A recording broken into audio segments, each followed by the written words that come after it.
Hey guys, it's Jeremy here, your favorite person with Parkinson's.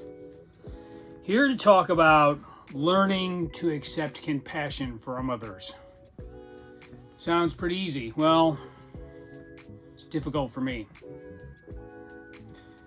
It's difficult because you have to acknowledge the tragedy that has befallen you to accept the compassion. And although I'm not in denial, I'm very proud. I don't like being pitied or looked at with those eyes that say, "Oh, you poor man." But that's part of being sick sometimes. I certainly wasn't in denial when I quit my job, when I knew that I couldn't do it anymore. Certainly wasn't in denial when I had to buy a transport chair because after I take my Cinemed, I can't walk. Certainly wasn't in denial when I got diagnosed and I realized this illness was going to be with me for the rest of my life, slowly wearing me down. But it's tough. As a guy that never used to have to ask for help from anybody, suddenly I need help. This all kind of came to a head in a rather non-dramatic fashion. Makes it sound like it's a big deal. But my doctor, my primary care physician, recently retired. He was an older guy, so need to get a new primary care physician. So I got this doctor. She's real nice. She's younger, but I just feel more comfortable sometimes around female doctors. I don't know why. So I'm going in and I'm nervous. Obviously I'm nervous. I'm on my Cinemed at the moment when I went in, so I had to have my transport chair, so my wife wheeled me in. But I'm trying to keep a brave face, trying to keep on everything's fine, I'm not worried, everything's cool. Probably failing at it, but trying to keep the stiff upper lip or whatever you want to call it. Be manly man. So she said, "I've read your file and I'm sorry this happened to you."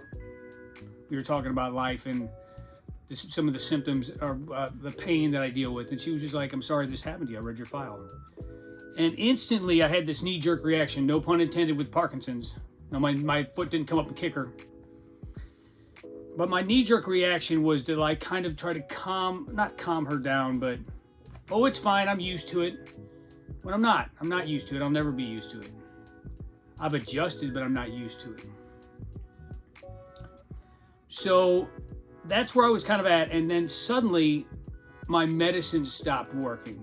Okay, now for those of you who don't have PD, you kind of go into slow motion. Sometimes you get cramps or dyskinesia where your body starts jerking. I didn't really have too much of that. My back started getting really tight. And I kind of stiffened up. And I told her, I'm going off right now. My medicine is worn off. It was just, sometimes it happens no matter when you take it, sometimes it wears off. And her bedside manner was great. She was calm. She didn't freak out. She's like, "Is there anything you want me to do?" I was like, "No, just I'm going to slow down. I'm probably going to get quiet, not talk much." But I still had to get my flu shot. So she said, "Do you still want your flu shot?" I said, "Yeah." I said, "But alert the nurse before she comes in that I'm off." She said, "Fine, that's fine. I'll tell her." Well, the nurse comes in, and I don't know how much experience she had with YOPD patients. Probably not much, if any. She's very calm, and she was like, "What arm do you want me to put it in?" I said, "This one," because my right arm was shaking at the moment. And she, once again, said, I'm sorry this is happening." Like, very, very, very sympathetic, not pity. But what I realized was that I was in need of some compassion. I was stuck in a chair. I mean, when your medicine at first wears off, you can sometimes get froze. Now, for me, it rapidly wears off. I actually could walk out when I was off, after my meds wore off. They wheeled me out to the lobby, and then I hop out of the wheelchair and walk off. Strange. But I suddenly realized in that moment, I am kind of in a bad way. This is not fun. This is tough. My brave face was gone. I couldn't bluff my way through it anymore. The medicine wore off. I was stiff. I couldn't put on the charm offensive and talk a mile a minute and make people think I was okay, even though I wasn't. So it led me to look up the definition of compassion. And I've got it right here.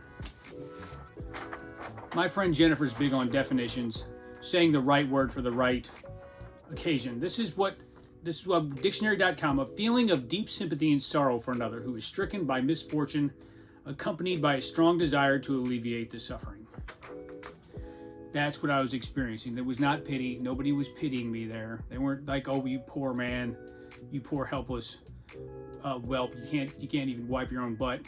No, I can't wipe my own butt, by the way.